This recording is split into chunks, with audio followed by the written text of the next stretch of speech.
Era 3 de novembro de 1991 e Blake Nilsson adorava seu trabalho. Ele tinha uma paixão pela organização e um amor eterno pela história política americana. Foi um membro vitalício do Partido Republicano. É por isso que ele se orgulhava da sua posição como arquivista na biblioteca presidencial de Ronald Reagan. Ou pelo menos ele se orgulhava até um encontro horrível com o SCP-1981. O pior dia da vida de Blake começou como qualquer outro. Ele estava fazendo um inventário de uma grande variedade de vidas cassete de arquivos, certificando de que todas elas estão organizadas com cuidado. Uma por uma ele verificou as imagens de discursos e endereços em sua lista, até que encontrou uma fita estranha que não deveria estar lá. A fita parecia estar completamente normal, mas não havia sido registrada no inventário de arquivo, e havia algo mais. O único adesivo branco estava na frente da fita, com escrito Ronald Reagan, corta enquanto fala, rabiscado às pressas. Blake ficou horrorizado. Eles nem tinham escrito o nome do presidente corretamente. O pobre Sr. Nilsson não sabia que ele estava prestes a ver era algo tão perturbador que ele olharia para o erro de ortografia como se fosse uma memória de infância passada. A política padrão para fitas como essa era chamar o superior. Normalmente um arquivista humilde como Blake precisaria buscar aprovação, mas a curiosidade o venceu. Ele levou até um dos televisores da biblioteca e colocou no toca-fitas. Durante o primeiro minuto, mais ou menos, nada parecia fora do comum, apenas o presidente de pé fazendo seu discurso icônico para a Associação Nacional de Evangélicos. Em Orlando, Flórida, 8 de janeiro de 1983. No entanto, no segundo em que a fita atingiu a marca de 1 minuto e 10 segundos, algo aconteceu. O discurso do presidente Reagan começou a se desviar à medida que o tópico da conversa mudou da importância dos valores da família para o gosto requintado de carne humana. Blake foi pego de surpresa. Será que ele estava ouvindo coisas? Mas a fita só piorou. O presidente Reagan começou a divulgar o fato de que ele gostava mais do sabor de carne jovem, principalmente dos bebês. Quando Reagan começou a entrar em detalhes sobre como exatamente se deve cozinhar uma melhor caça, se quiser selar o sabor, a multidão interrompeu em modestos aplausos. Blake começou a se sentir mal. Ele se lembrou de assistir esse discurso, mas não tinha nada a ver com isso. Reagan nunca falou isso. As coisas só ficaram mais estranhas quando a bochecha do presidente de repente se abriu em um rasgo, como se alguém tivesse cortado seu rosto com uma faca invisível. À medida que o discurso continuava, as palavras de Reagan se tornavam mais e mais sem sentido e incoerentes. Os ferimentos também pioravam. Seu rosto desenvolveu perfurações como se ele estivesse sendo esfaqueado. A pele em algumas áreas apodreceu e descascou. Reagan não mostrou nenhuma consciência dos ferimentos horríveis que estavam acontecendo em seu corpo. Este era um pesadelo vivo. A fita chegou a um final misericordioso 22 minutos depois. A garganta do Reagan ser cortada e seu discurso insano foi reduzido a gorgolejos insanos. Ele se transformou em uma estática logo depois e Blake educadamente foi para o banheiro vomitar. Isso foi alguma brincadeira doentia ou adulteração, truque de câmera talvez, ele se perguntava. Só sabia que essa fita era nojenta e que o responsável deveria ser punido. Nelson entrou em contato com a polícia, esperando que as acusações de obscenidade fossem levadas a sério. A fita foi levada como evidência para a investigação de policial de alto nível sobre os possíveis culpados. Enquanto os policiais que viram a fita relataram pesadelos nas semanas seguintes, o criador da fita nunca foi encontrado. A investigação realmente chegou ao fim quando o superior encerrou o caso e a fita desapareceu do armário de provas. Bom, como você pode imaginar, isso foi trabalho de um agente de campo da Fundação SCP. Amnésicos foram utilizados para apagar a memória de todos os azarados suficientes para assistir à fita, incluindo Blake Nilsson, que finalmente pôde descansar e voltar ao seu trabalho que ele amava. A fita anômala estava agora nas mãos da Fundação e recebeu a designação SCP-1981 e classe de objeto seguro por sua natureza fácil de controle e de autocontenção. A pesquisa e os testes adequados agora podiam começar. A fita sugeria nada inerentemente anômalo, além da sua visualização, que deixava claro que ia muito além de imagens adulteradas de um discurso potencial. Cada vez que a fita é tocada, o discurso e os ferimentos sofridos mudam. As poucas regras que a fita parece seguir são que o Reagan nunca reage aos ferimentos, que sempre tem o mesmo início e o tempo de duração total de 22 minutos. Esses discursos foram descritos como principalmente incoerentes, sem qualquer tipo de estrutura temática subjacente e compostos de anedotas e parábolas sem sentidos. O que não é muito diferente de um discurso normal de Ronald Reagan, mas os tópicos sempre pareciam incrivelmente sombrios, com tortura, mutilação, morte, canibalismo, sacrifício, genocídio e todo tipo de coisa.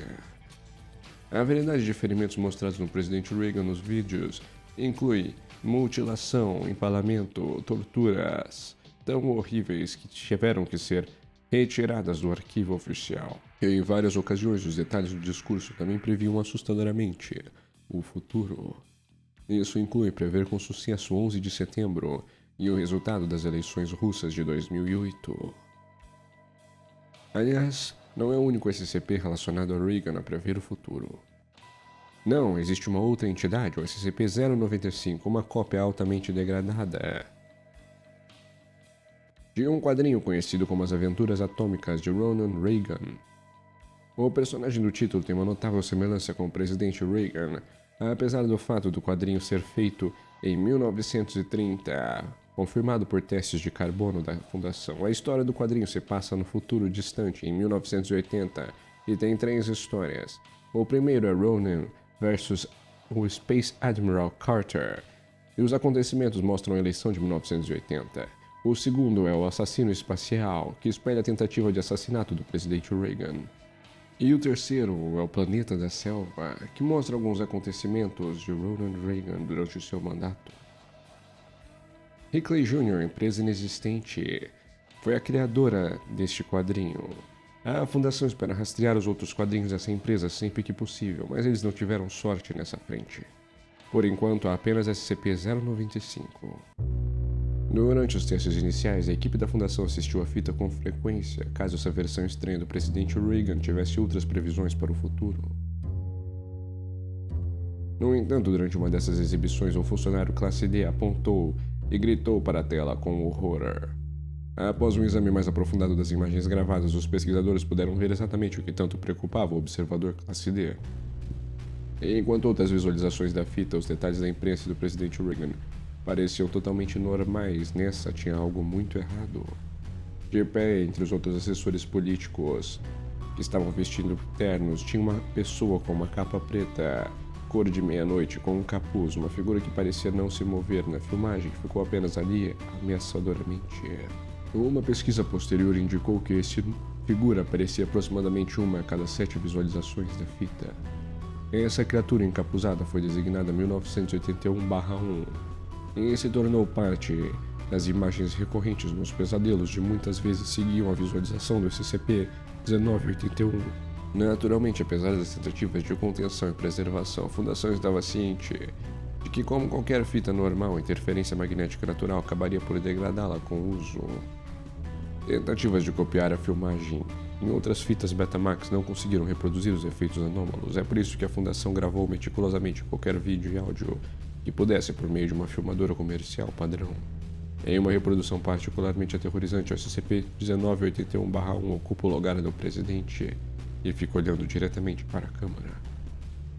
As palavras "eu vejo você" aparecem em uma tela preta logo depois. Os membros da equipe foram ordenados a nunca fazer uma tentativa de se comunicar com essa criatura. E em vez disso, entrar em contato com um supervisor de nível 4. Os efeitos assustadores e infelizes do SCP-1981 chegariam à sua conclusão lógica sob o olhar atento do Dr. James Kyle Robson, arquivista de objetos inerentes à classe segura e itens anômalos do Sítio 73. Ele foi contratado pelo agente especial Arnold Rodriguez e o agente especial Ethan Tate, membros do serviço secreto com o dever de cuidar do presidente Reagan. Chegou a Reagan a informação de que teria um artefato anômalo que pertencia diretamente a ele, a Fundação, e ele queria vê-lo. Dr. Robson obteve os arquivos e transcrições referentes ao SCP-1981 e os entregou aos agentes, mas se recusou a permitir que o presidente visse a fita diretamente sem aprovação do Comando A5. Mas Reagan e os agentes foram persistentes. Eventualmente, o Comando A5 ordenou a exibição privada da fita para o presidente Reagan, na Sanford Chemical Processing Plant, uma empresa de fachada operada pela Fundação para a produção de amnésicos. Dr. Robson ofereceu ao presidente Reagan o uso de amnésicos após a sessão, mas Reagan recusou. A exibição ocorreu na sala de conferência B e a fita foi reproduzida 3 vezes. Na terceira reprodução que as coisas tomaram um rumo interessante.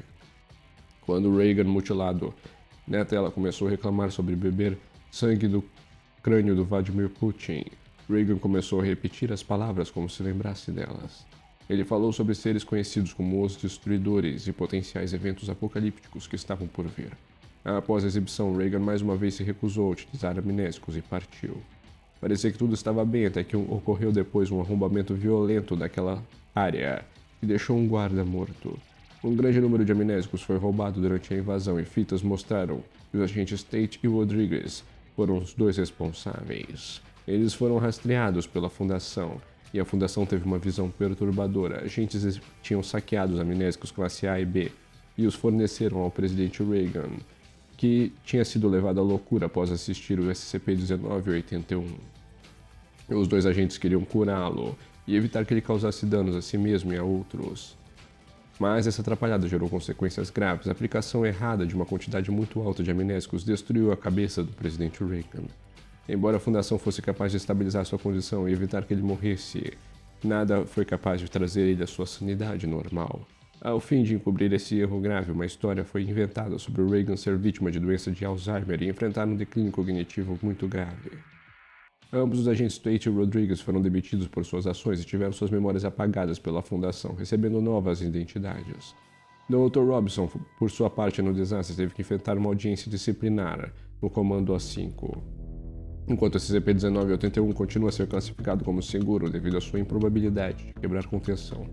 Quando você considera o estrago que ele causou na mente do seu alvo singular, seguro é dificilmente uma palavra que vem à mente, e é suficiente para você fazer se perguntar sobre o que mais podem existir nessas grandes fitas cassetes. Bom, por hoje é isso. Muito obrigado por assistir o vídeo. Lembre-se de se inscrever no canal, comentar, curtir. Veja quais outros vídeos te interessam e até a próxima. Falou!